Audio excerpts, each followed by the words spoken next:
Was a great deluge worldwide?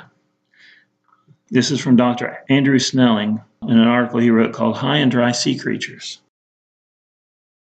With the population of the Earth being so small and the amount of water needed to cover the entire planet, how can anyone believe this ever happened? If the Genesis flood as described in Genesis 7 and 8 really occurred, what evidence would we expect to find? Let's examine the presumptions as well as the evidence. After we read in Genesis 7 that all the high hills and the mountains were covered by water, and all the air-breathing life in the land was swept away and perished, the answer to the question above should be obvious.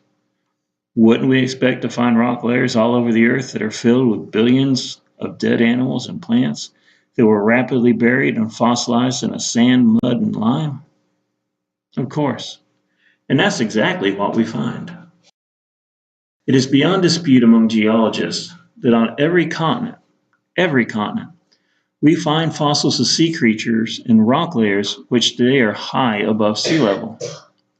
For example, we find marine fossils in most of the rock layers in Grand Canyon. This includes the topmost layer of the sequence, the Carbide limestone exposed at the rim of the canyon, which today is approximately 7,000 or 8,000 feet above sea level. Other rock layers exposed in Grand Canyon also contain large numbers of marine fossils. The best example is the Redwall limestone, which commonly contains fossil brachiopods, corals, bryozoans, crinoids, bivalves, gastropods, trilobites, cephalopods, and even fish teeth.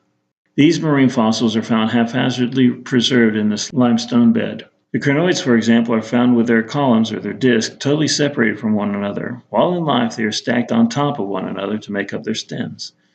Thus, these marine creatures were catastrophically destroyed and buried in this lime sediment.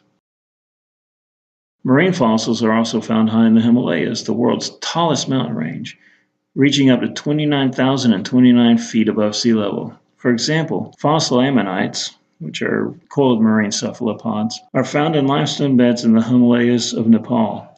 All geologists agree that ocean waters must have buried these marine fossils in these limestone beds. So how did these marine limestone beds end up so high in the Himalayas? There's only one possible explanation for this phenomenon. The ocean waters at some time in the past flooded over the continents. But could the continents have sunk below today's sea level so that the ocean waters flooded over them, aka Atlantis?